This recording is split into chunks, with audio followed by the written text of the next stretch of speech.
उत्तर प्रदेश की राजधानी लखनऊ में गैंगरेप का दिल दहला देने वाली वारदात सामने आई है, जहां दिल्ली में यूपीएससी की तैयारी कर रही युवती को 3 दिन तक बंधक बनाकर गैंगरेप किया गया। आरोपी लड़की का परिचित युवक ही था, जिसने कॉफी में नशीली दवाई देकर वारदात को अंजाम दिया। पुलिस इस मामले की जांच में जुट गई है। आरोपियों की गिरफ्तारी के लिए 5 टीमें गठित कर दी गई हैं।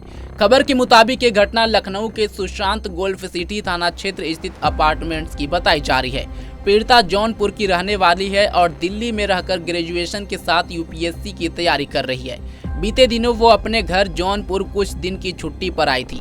15 मई को वो वापस दिल्ली के लिए ट्रेन से निकली थी। इसी दौरान उसने अपने दोस्त को फोन कर इसके बारे में बताया। ट्रेन जैसे ही लखनऊ के चारबाग स्टेशन पर पहुंची, आरोपी युवक अपने दोस्त के साथ स्टेशन पहुंच गया और उसे जबरदस्ती ट्रेन से उतार लिया। इसके बाद वो स्टेशन से युवती को लेकर सुशांत गोल्फ सिटी स्थित फ्लैट पर ले गया, जहां उसने कॉफी के साथ युवती को नशीली दवाई पिला दी। इसके बाद आरोपी युवक ने उसके साथ रेप की वारदात को अंजाम दिया। विरोध करने पर आरोपी युवक नहीं माना और रात भर उससे हैवानियत करता रहा। आरोप है कि अगले दिन उसका दूसरा दोस्त भी फ्लैट पर पहुंचा और उसके साथ रेप किया और तीसरे दिन एक और युवक ने उसके साथ रेप किया। 3 दिनों तक आरोपियों ने पीड़िता के साथ कई बार रेप की वारदात को अंजाम दिया, जिससे उसकी हालत बहुत खराब हो गई। इसके बाद तीनों आरोपियों ने युवती को ट्रेन में स्लीपर क्लास में बिठाकर दिल्ली भेज दिया। ट्रेन जब रास्ते में बरेली पहुंची तो पीड़िता ने किसी तरह हिम्मत कर पिता को आपबीती बताई, जिसके बाद परिवार के पैरों के नीचे से जमीन खिसक गई। पीड़िता के पिता ने तुरंत जीआरपी हेल्पलाइन में फोन कर पूरी घटना की जानकारी दी। खबर मिलते ही जीआरपी पुलिस पीड़िता के पास पहुंची और उसे ढांढस बधाया। दिनांक 22 मई 2026 को न्यू दिल्ली की आनंद विहार पुलिस स्टेशन के द्वारा लखनऊ की महिला अपराध एवं सुरक्षा मुख्यालय को एक सूचना मिलती है कि दिल्ली में एक 0 एफआईआर पंजीकृत है, जिसमें पीड़िता द्वारा ये बताया गया है कि उनके साथ कुछ लोग जो पूर्व परिचित है लखनऊ में सुशांत गोल्फ सिटी थाना के अंतर्गत मेदांता हॉस्पिटल के पास इनको लेके जाके इनके कोल्ड ड्रिंक में नशीला पदार्थ मिलाकर इनके साथ गलत कार्य किया जाने के आरोप लगाया गया है।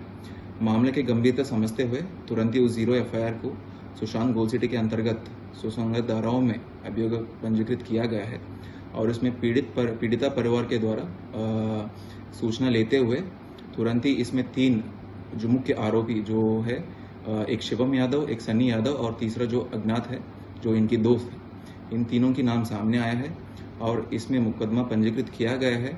और इसमें पीड़िता परिवार के से पूछताछ करने के बाद ये सामने आया है कि ये पीड़िता परिवार और अभियुक्तगण पूर्व से परिचित है, लगभग 5 साल से, और एक ही जाति का है और एक ही जौनपुर के एक ही गांव के रहने वाला है। तो इसमें मामले की गंभीरता समझते हुए 5 टीम गठित किया गया है और संभावित जगहों में दबिश दी जा रही है। इसमें विवेचना की प्रगति बताया जाएगा। इस मामले में लखनऊ पुलिस की ओर से भी मामला दर्ज कर लिया गया है। पुलिस तीनों आरोपियों की तलाश में जुट गई है। आरोपियों की तलाश के लिए 5 टीमों का गठन कर दिया गया है।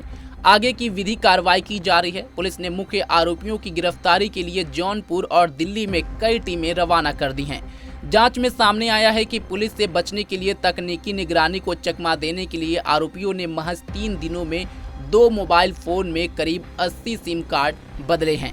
इस वारदात के बाद यूपी से लेकर के दिल्ली तक हड़कंप मचा हुआ है और अब पुलिस छानबीन में जुट गई है और आरोपियों की तलाश की जा रही है। फिलहाल अभी के लिए बस इतना ही। देश दुनिया की तमाम खबरों के लिए जुड़े रहे हमारे साथ और देखते रहें पंजाब केसरी। धन्यवाद।